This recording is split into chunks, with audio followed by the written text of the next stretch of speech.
हूँ।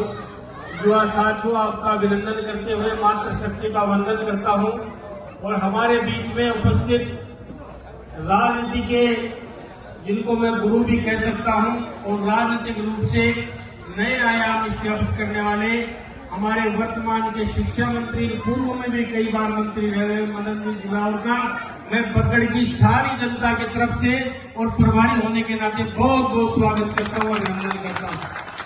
मुझे इस मौके पर बहुत ज्यादा कुछ बोलना नहीं है, लेकिन मुझे आदेश हुआ है तो आपसे रामा श्यामा करता ही रहता हूं। मैं तो आता जाता रहता हूं, कई मीटिंगें भी हुई है यहाँ पर। मुकेश जी भाई साहब ने अभी कई दृष्टांत सुनाए हैं मदन जी दिलावर के। कहा कि राम जन्मभूमि के लिए आपने जमीन पे सोना स्वीकार किया, नंगे पांव चलना स्वीकार किया। तो मैंने भी इनके बारे में कई बातें भी सुनी है और देखा भी है। जब ये विपक्ष में होते हैं तो विधानसभा में सरकार को कोई काम बनाने के लिए पूरी तरह उसे बहस करते हैं, और बहस करते करते अगर सरकार झुक नहीं जाती और मान नहीं जाती तो सच्चाई के लिए इतनी ताकत से लड़ते और लड़ते लड़ते अपना कुर्ता फाड़ लेते। कई बार तो हमने ये देखा है। एक बार का दृष्टांत है, ये बड़े जोश में बहस कर रहे थे और बहस करते करते लास्ट में इन्होंने कुर्ता नहीं फाड़ा तो एक पड़ोसी विधायक ने कहा, बोले आज मदन जी कुर्ता नहीं फाड़ा, बोले एक लास्ट बच रहे, बोले काल के पैर का वो एक कुर्ते बच रहे, बोले लास्ट। इसलिए मदन जी दिलावर के बारे में जितनी बात कही जाए, मैं इसलिए नहीं कह रहा हूं कि आप समाज के लोग बैठे हो। मैं इतना निवेदन कर सकता हूं आप लोगों को, आपके बीच में और अपनों से बात करने के लिए मदन जी दिलावर यहाँ पर उपस्थित हुए हैं। आप निश्चित रूप से इनकी बात मानिए। राजस्थान के कोई छोटे नेता नहीं, आप सब लोग जानते हैं। और मैं इतना कह सकता हूं कि एक समाज चाहे तो 1000 नेता पैदा कर सकता है, लेकिन 1000 नेता मिलकर एक समाज पैदा नहीं कर सकते। इसलिए समाज से बड़ा कोई होता नहीं है। और आपके बीच में आप उनके लिए बात करने के लिए आपके बीच में आए हैं। मैं निवेदन करना चाहता हूं, नगर पालिका और ये जो नगर मंडल है आपका बगड़, इसमें मैं दिलावर साहब आपको आग्रह कर दूं, मात्र छोटी सी नगर पालिका है, 12,000 वोट यहाँ पे हैं। हमारा इतिहास रहा है कि हम यहाँ पर अच्छी लीड से जीत के आए। पिछले 2 चुनाव में कोई इधर उधर हमारी पार्टी में थोड़ा कंफ्यूजन होने के नाते हम लोग यहाँ से पिछड़े हैं, लेकिन ये बगड़ नगर पालिका इस बार हमारी पार्टी में भी एक मत है। और निश्चित रूप से यहाँ से लोग तो 70-30 का आंकड़ा कहते हैं। भारतीय जनता पार्टी 70% और 30% अन्य में दोनों रहेंगे, लेकिन मेरा मानना उससे भी ज्यादा हम लोग 13 तारीख तक पहुंचेंगे। और मैंने पूर्व में भी कहा था, आपका भी ध्यान आकर्षित करना चाहता हूं, बात को रिवाइज नहीं करना चाहता। दोबारा बात करूंगा तो मुझे समझता है कि उस बात का सोचोगे कि रटी रटाई बात करता है। सहयोग और विधि का विधान होता है। 3 का आंकड़ा भारतीय जनता पार्टी के लिए बहुत शुभ होता है। मैंने यहाँ पे बाबू जी भी आए थे जब कहा था, और मदन जी आपकी उपस्थिति में भी कहना चाहता हूँ, 1993 में भारतीय जनता पार्टी की सरकार बनी, 2003 में सरकार बनी, 2013 में सरकार बनी और 2023 में सरकार बनी। और 3 का आंकड़ा ही हमें इस बार उपलब्ध है। 13 तारीख को हमारा मतदान है और 23 तारीख को गिनती है। दुनिया की कोई ताकत राजेंद्र बाबू को हरा नहीं सकती। इतना निवेदन आप लोगों से करना चाहता हूँ। और 3 का आंकड़ा कांग्रेस के लिए बड़ा अशुभ है। कांग्रेस के लिए अशुभ है क्योंकि कांग्रेस की तीसरी पीढ़ी चुनाव लड़ रही है।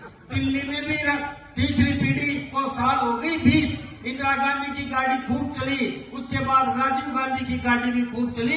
तीसरी पीढ़ी में राहुल गांधी आए, चढ़ाते चढ़ाते रेलगाड़ी को 20 साल लग गए। यहाँ भी तीसरी पीढ़ी अमित ओला चुनाव लड़ रही है। मैं दावे के साथ कह सकता हूँ 20 वर्ष पहले ये गाड़ी चुनाव में नहीं चढ़ सकती। और आप लोगों को कहना चाहता हूँ, वंशवाद की राजनीति, परिवारवाद की राजनीति ना कोई देश का भला कर सकती है, ना प्रदेश का भला कर सकती है, और ना गांव और गाड़ी का भला कर सकती है। आप लोगों से एक और निवेदन करना चाहता हूँ, जाता हूँ जही भी सच्ची बात करता हूँ। आप लोग समाज के आपके नेता बैठे हैं, आप लोग समाज के साथ जो समाज, राज्य के साथ जो समाज नहीं चलता है, राज्य के साथ जो गांव नहीं चलता है, राज्य के साथ जो गाड़ी नहीं चलती है, हमेशा पिछड़ जाती है। 4 साल और 2 महीने राजस्थान में भजन लाल जी की सरकार रहने वाली है। और राजेंद्र बाबू को अगर आप लोग विधानसभा में भेजेंगे तो आपके हक का पैसा झुंझुनू में आएगा, बगड़ में आएगा। और और आप विकास के साथ चलेंगे। सरकार आप बदल नहीं सकते। 5 साल सरकार भारतीय जनता पार्टी की रहने वाली है।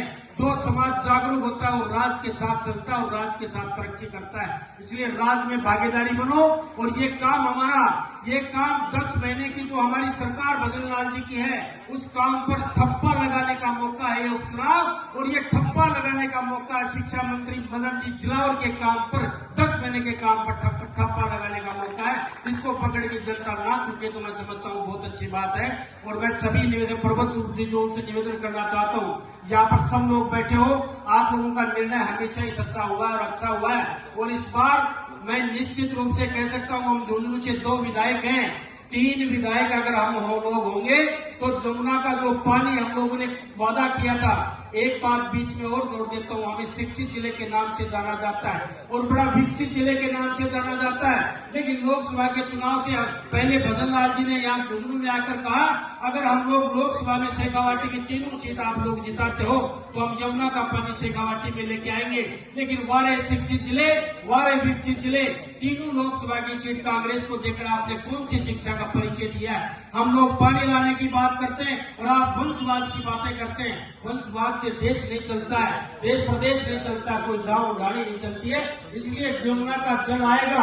हमने तो फिर भी छाती ठोक के कहा है कि राजशाही आपने ना दिया हो, 3 सीटें शेखावाटी की चाहे कांग्रेस को लोकसभा में दे दी हो, लेकिन हम फिर भी अपने वादे पर अटल हैं और जमुना का जल आपने लेके आएंगे। पुनः भजन लाल जी ने स्वीकार किया और आपके बीच में घोषणा की है। हरियाणा में जो हमारी सरकार बनी है, अब जो अड़ंगा लगने वाला था वो अड़ंगा भी नहीं लगेगा। भारतीय जनता पार्टी की सरकार है और हरियाणा में जो माहौल बना, बीजेपी की जो सरकार बनी है, दुनिया का तमाम मीडिया जो फैल हुआ था वही यहाँ पर होगा। आप तो 10-20 हजार की जीत की बात करते हो, राजेंद्र बाबू अगर 50 हजार से भी जीत जाए तो कोई बड़ी बात नहीं है। इतना मैं विश्वास के साथ कह सकता हूँ। इतने बड़े मंच का, इतने बड़े नेता के सामने ज्यादा समय लिया, इस बात के लिए क्षमा प्रार्थी हूँ। इन्हीं शब्दों के साथ अपना कथन समाप्त करते हुए अपनी वाणी को विराम देता हूँ। सबको राम राम, बहुत बहुत धन्यवाद।